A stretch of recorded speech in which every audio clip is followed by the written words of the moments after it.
Hi, I'm James Connor, and welcome to Inspired by Their Stories, the Pulte Family Charitable Foundation's monthly podcast.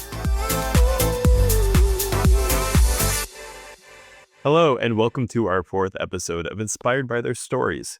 Here at the Pulte Family Charitable Foundation, we are counting down the days until the Live Golf Team Championship, our first major golf tournament hosted at our very own St. John's Resort in Plymouth, Michigan. We'll be welcoming many of the biggest stars in golf to our course, the Cardinal, for the very first time. And we're excited to introduce St. John's Resort to a global television audience on Fox. We hope that you'll tune in Friday, August 22nd, Saturday, August 23rd, and Sunday, August 24th for the final round. And please know this, as with all of our humanitarian hotels, the Pulte Family Charitable Foundation will donate 100% of net profits from this event to nonprofit organizations serving those in need locally, across America, and around the globe. On this episode of Inspired by Their Stories, we are going to be talking about something that just screams summer to me: camp. Today we are talking with Julia Caribardi from Camp Ozanam in Michigan. The camp is organized each year by the Society of St. Vincent de Paul Detroit and has given thousands of kids unforgettable experiences. This is going to be such a fun conversation. So let's get started. Julia, thanks for being here. Welcome to Inspired by Their Stories. Thank you so much for having me. It's great to be here. Why don't we start by having you introduce yourself and your role at Camp Ozanam? I'd love to. My name's Julia. I am the director at Camp Ozanam, which is run by the Society of St. Vincent de Paul in Detroit. I've been with the organization on and off since 2012, so I've been around camp for quite a while. This is my fifth year as director. So before you go any further, Julia, I have a little bit of a confession.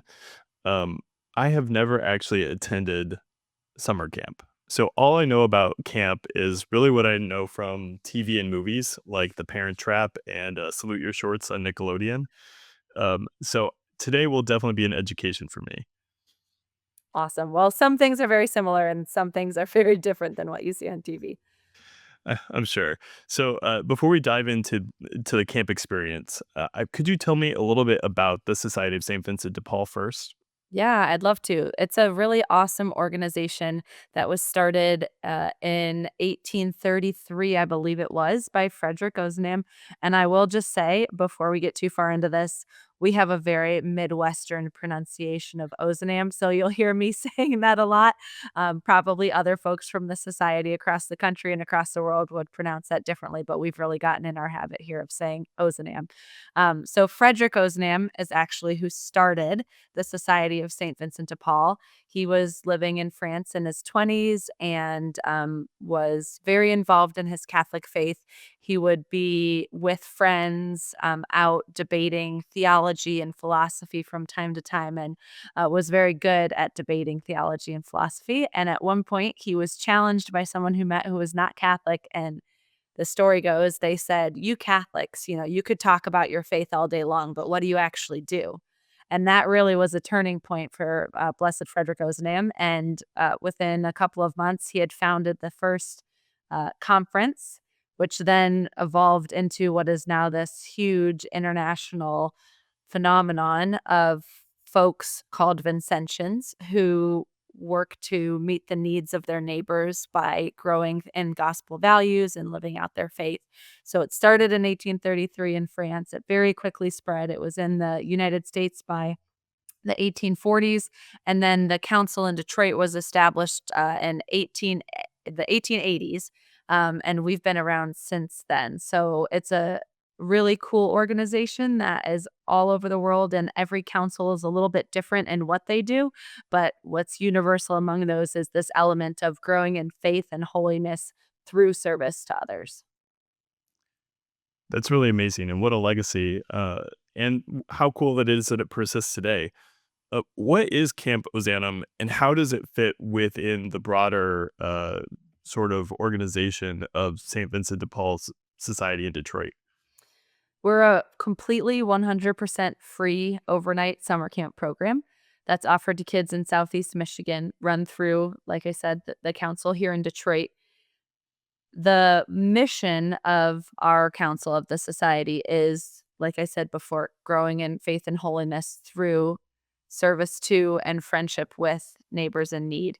And so when people think about what that need looks like, it's really different for different parts of the world, for different parts of the country.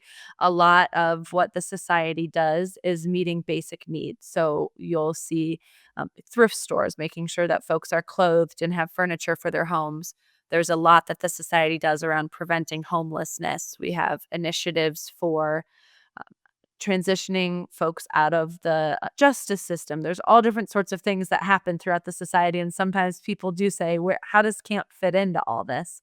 Because it seems somewhat like a luxury. But we think that for kids, that opportunity for exploration, growth, development, growing in their faith, getting more self-confidence, those are really what kids need. The one of the basic needs of kids is the ability to grow and develop and learn because that's happening at such a rapid pace when folks are young. So camp offers the opportunity for kids to have that space when many kids would not otherwise be able to have that opportunity. There's incredibly high costs for going to overnight camps. Um, some local ones around here cost between $750 and $950 for 1 week. So for so many families, that would just be completely out of reach. And since the early 1900s, the society decided that this is something that we think all kids deserve to have the opportunity to do. So we've been offering that opportunity. That's amazing. I can't believe that the camp has been around for so long. Can you talk a little bit about some of the early days of Camp Ozanam? Definitely. It's evolved quite a bit since the early days. There are some things we actually just celebrated our 100th anniversary a couple of years ago, and part of that process was writing a history book for camp. So I could do a whole podcast just on camp history. I won't get too deep into it, but it's cool to see some elements of how camp started that are the same that they were in 1923 when we officially purchased this property and named it Camp Ozanam, wanting to provide this opportunity to kids, focusing on things like leadership, self confidence, independence. Some things have not changed at all with how the camp operates. And then other things have evolved quite a bit. I mean, I don't think there was state licensing in the 1920s. There certainly probably wasn't an accrediting body for camps. So a lot of the logistics, the programming, the administration have evolved quite a bit. But at the roots of it, we've stayed the same. One other big difference is that Camp Ozanam actually started as an all-boys camp when it was founded in the 20s. In the 1940s, we founded a second camp called Camp Stapleton that was an all-girls camp, and then eventually decided to do co-ed programming in the early 2000s, which is how we still operate. So there have been tons of fun stories over the course of the camp history. There were kids here at camp when the mood landing happened, watching the mood landing on donated televisions. There were kids who were here during the race riots in Detroit, and that was something that the staff had to navigate and support families through. So, through all of the history that's happened in our country and Michigan since the 1920s, camp has had a little slice of that throughout and has been able to grow and evolve and continue to improve to better meet the needs of families during that time. That's amazing. 100 years is quite a milestone. And thinking about how so much history has happened over that time, and yet camp persists and camp goes on. That means that you must have served a number of campers. Do you have an idea of how many youth have come through Camp Ozanam? We're creeping up on 129,000 kids over the Wow. course of our 100 years.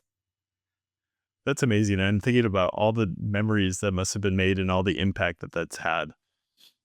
Yeah. Um, I'd love to talk a little bit about what camp looks like today. So, I was preparing for our conversation, and I saw that there are actually three different types of camp experiences. Could you maybe talk about what campers experience when they come to camp today? So when campers get to camp, and most of them get bussed up from, we have a bus stop at the Blessed Sacrament Cathedral in Detroit. They are organized into their cabin groups, probably very similar to what you'd see on a TV show or movie. That one's the same. And they're doing camp songs and name games and all those fun things. They learn a little bit about the camp rules and they get a tour of camp. And then the bulk of their time while they're here is doing our camp activities, which we like to say are are lots of fun with hidden lessons behind them. So for kids who come to camp, what we want the experience to be like is they're just having fun the whole time. They were doing archery, swimming, arts and crafts, bouldering, team building initiatives. They're helping feed the chickens or pick herbs from the gardens, learning how to build a fire. But baked into all of that is some really intentional program planning and staff training that happens to make all those really fun things actually be really cool learning experiences for the kids. So our first program is traditional camp. That's a co-ed camp that runs all 5 weeks of our summer for 8 to 12-year-olds. And they do all of the things I just talked about, all of your kind of bread and butter camp activities.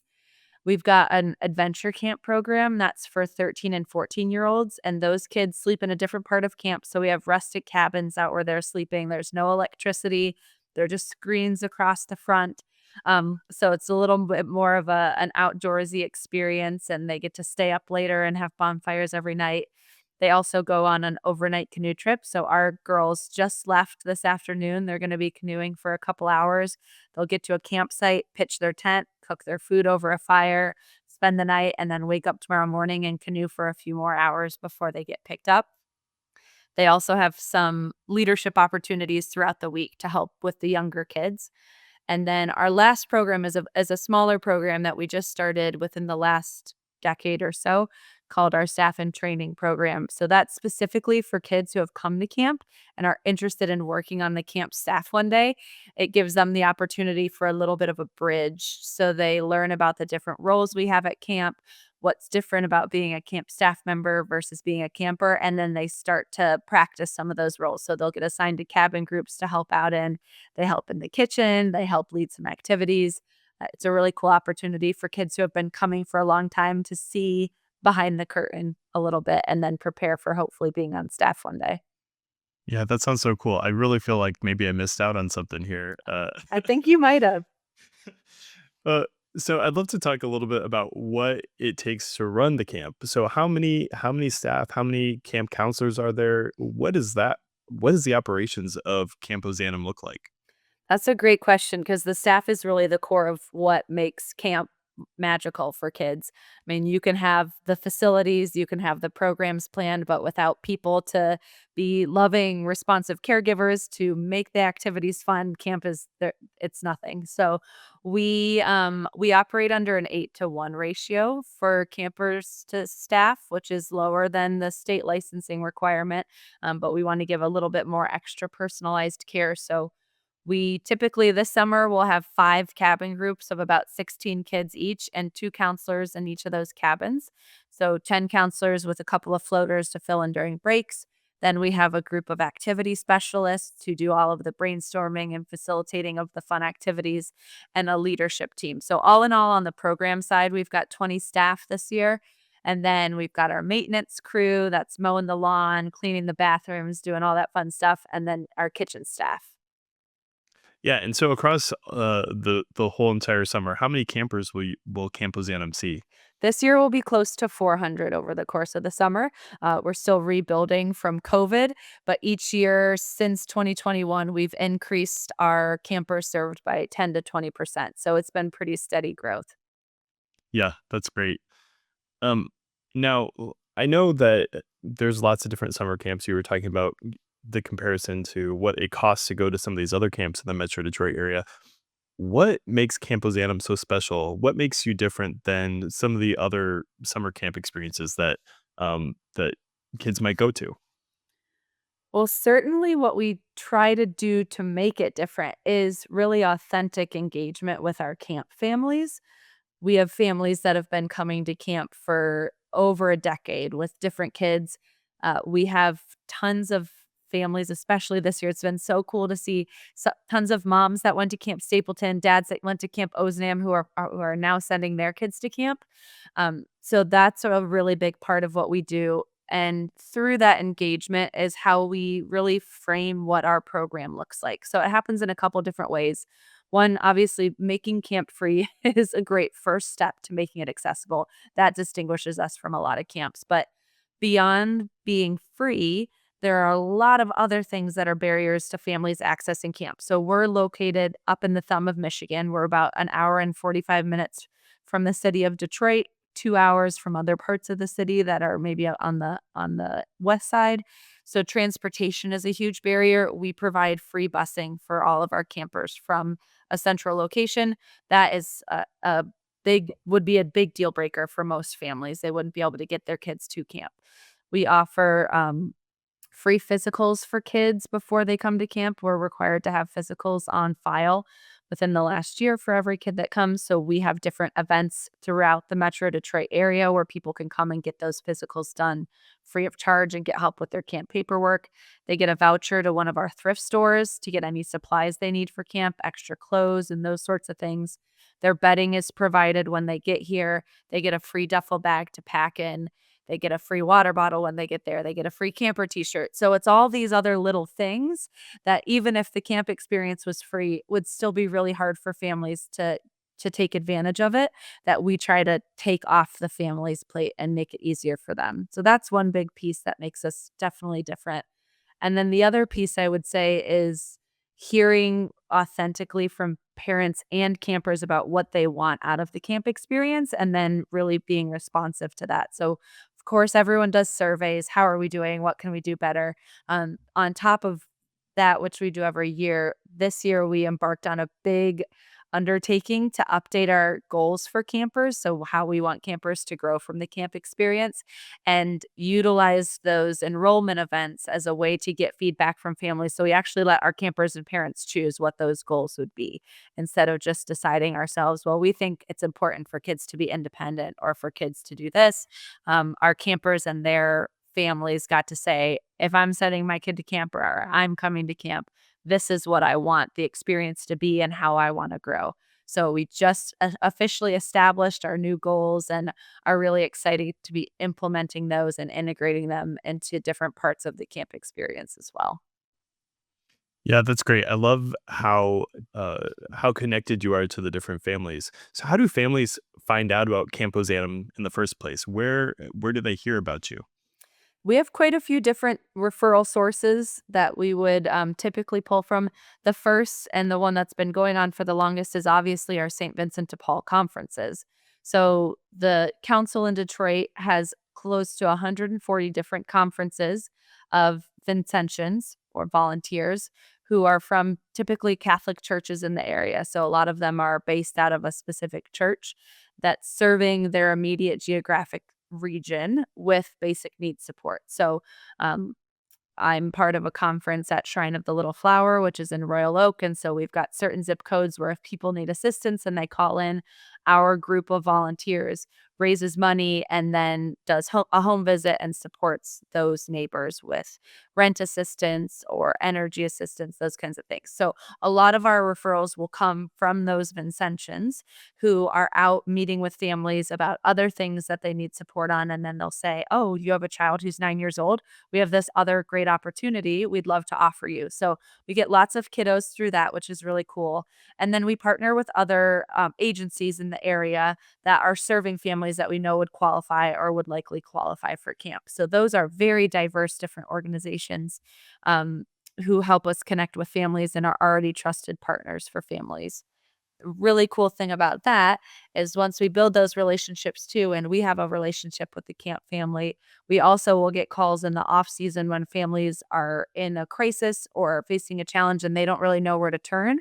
And we can again make referrals back out to other organizations to help support with things that St. Vincent de Paul may not be equipped to help out with. That's really cool. I'm sure that you in your role and in being at camp, you have lots of opportunities to see these kids really blossom once they get there. Do you have any stories about campers that you might be able to share with us about, whether it's new skills or new adventures that they have? Yeah, that's a great question. And there's millions. And then, of course, when you try to think of one, they all blend together. I think one of the coolest things for me has been seeing campers who become camp staff.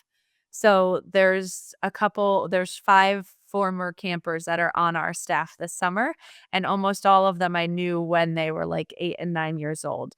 And many of them were very shy. A lot of kids, the first time they come to camp, it's a whole new experience. They may never have been away from home before, certainly not sleeping in a cabin and doing all of these things that they've maybe never even heard of.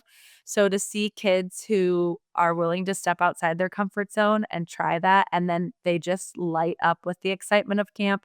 They come back for 5, 6 years and then can't stop. They want to be on staff. They want to keep coming back and being part of that experience so that other kids can experience what they experienced. It's like the biggest selling point you could ask for. So that's one of my favorite things.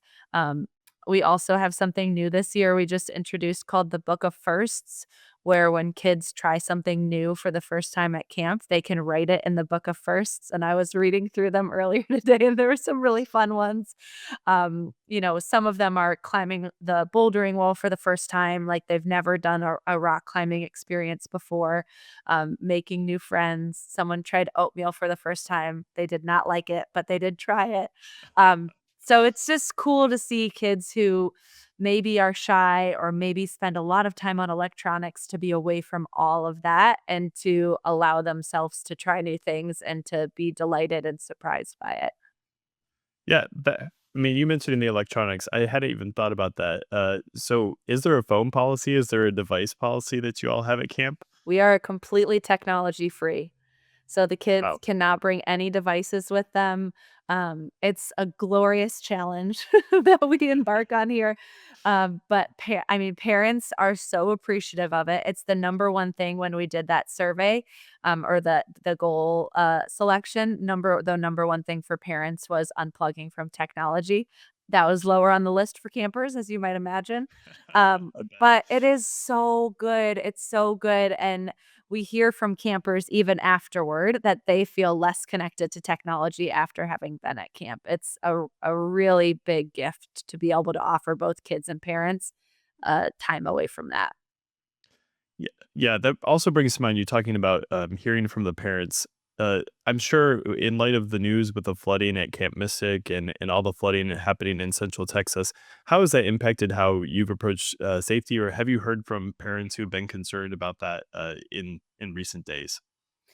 Yeah, we haven't had any parents specifically reach out to us with that specific concern, but certainly around health and safety concerns for sure. And I do want to say our staff has been praying for the Camp Mystic families as well. It's just a devastating loss. No matter what they had done to do all of the right things at camp. So they're certainly in our thoughts and prayers.